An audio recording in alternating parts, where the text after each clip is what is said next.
So it's a pleasure to be able to introduce Jonathan van Antwerpen.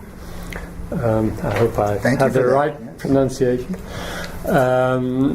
Who came out of the University of California, PhD in sociology from UC Berkeley, where he worked with Michael Burroway, and he tells me our chair of our board, Wendy Brown, among others, and was involved in very early work around learning and digitization in higher education.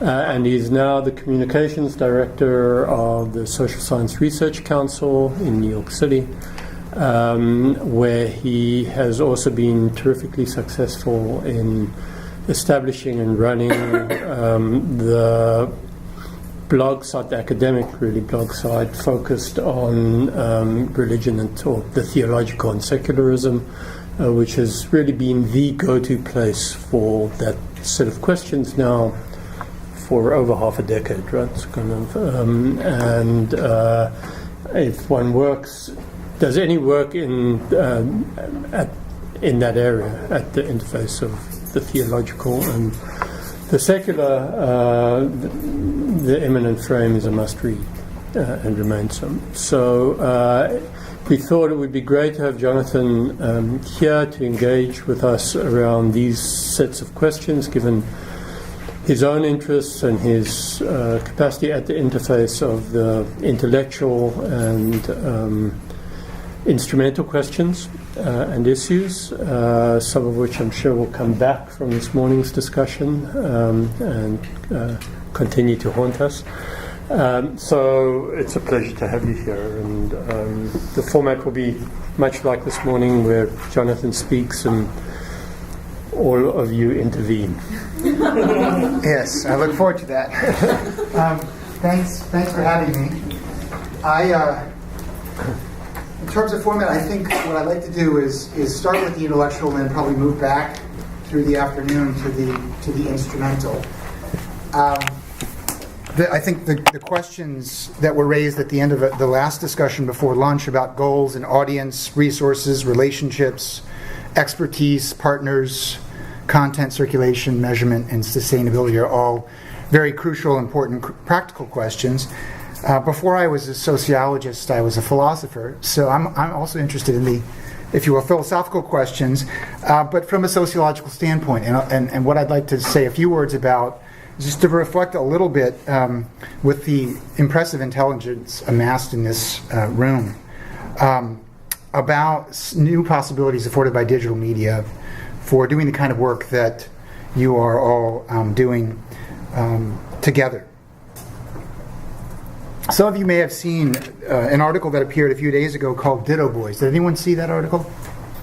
No one. Okay. Go find it. Written by a journalist, Jeff Charlotte, and published by Salon.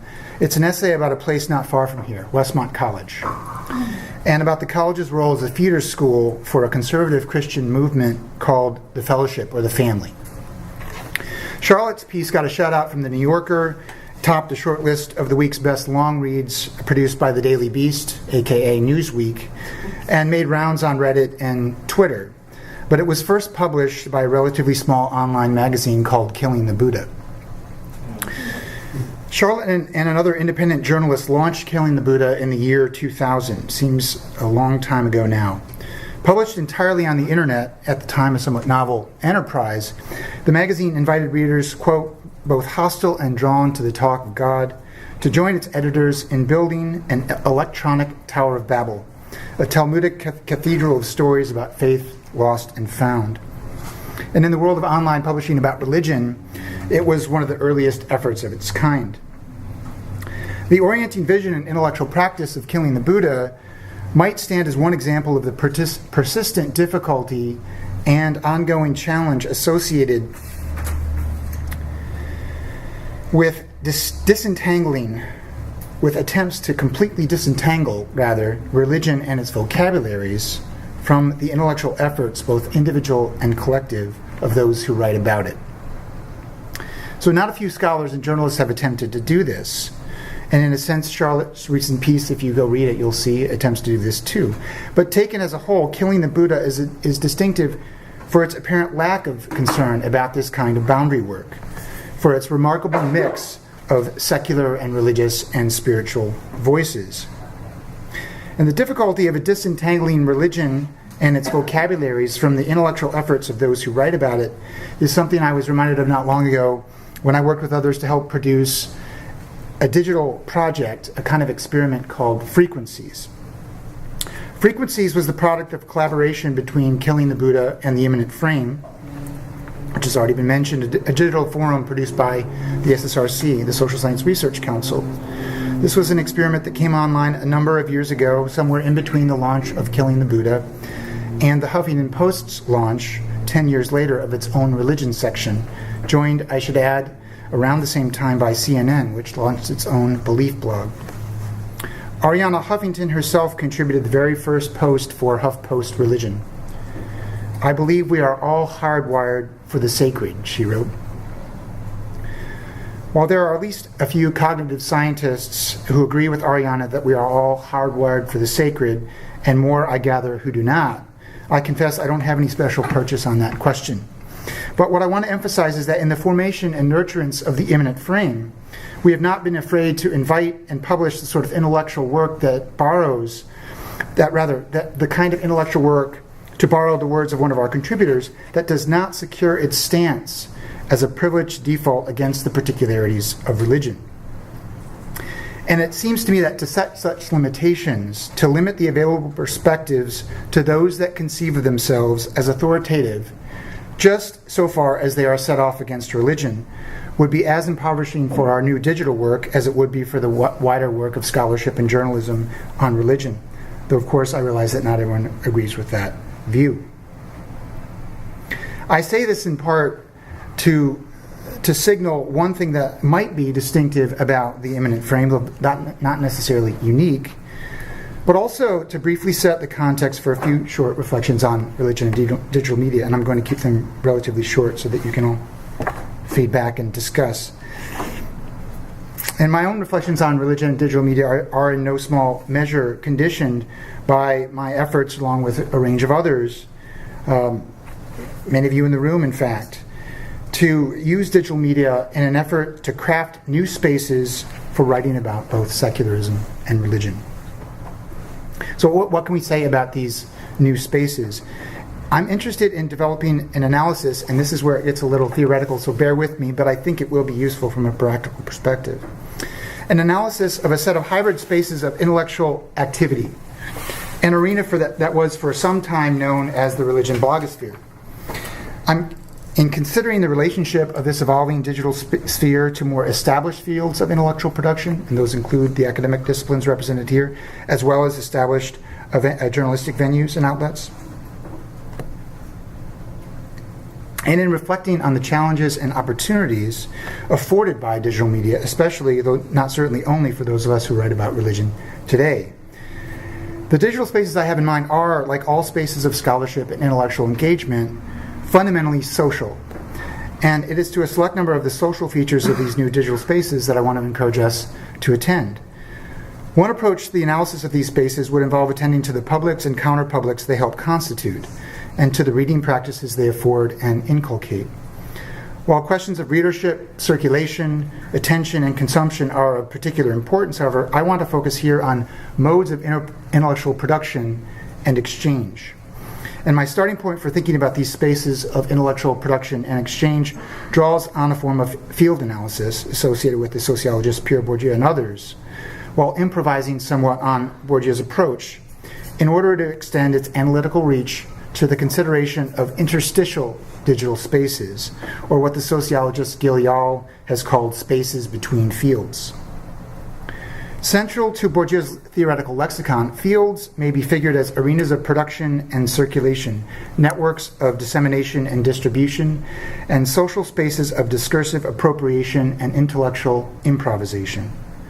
Within such spaces, cultural producers of various kinds contend for the power to determine the legitimate descriptions and definite boundaries that define the field and delimit the range of its rightful participants, vying for the authority to organize and order an array of discursive content, and struggling over the field's central classifications and cultural productions, actors within the field do battle for the right to define its key terms and conceptual structures. And as Bourdieu emphasized, intellectual producers, the creators and curators of culture, here very broadly construed, hold a particular power. It's a power held by everyone in this room. It is, he wrote, the properly symbolic power of showing things and making people believe in them, of revealing in an explicit, objectified way the more or less confused, vague, unformulated, and even unformulable experiences of the natural and social world, and of thereby bringing them into existence. Bourdieu wrote quite extensively on established fields, but he had relatively less to say about unsettled arenas, overlapping spaces, or hybrid fields, social locations in which a variety of different actors based in multiple fields meet, interact, and struggle. And if you have a close look at the motley, wildly interdisciplinary crew of contributors to the Immanent Frame, you'll see one example of the sort of hybrid social space I have in mind. Some theorists have suggested that the relatively porous boundaries and limited autonomy of these sorts of social spaces make it difficult to see them as fields in Bourdieu's sense. And I don't propose to settle that question here, but rather to simply call attention to a small handful of what I take to be distinctive and interrelated features of these not infrequently emergent social spaces. And so I'll close with 4 short theses or conjectures on these spaces. First, interstitial spaces are spaces whose boundaries are significantly unsettled, uncertain, and fluid. This can be seen, if you like, as a question of belonging and participation, inclusion and exclusion, of who is in and who is out. Questions of recognition, membership, legitimate participation are more frequently raised in interstitial spaces, and their proposed answers are more contested.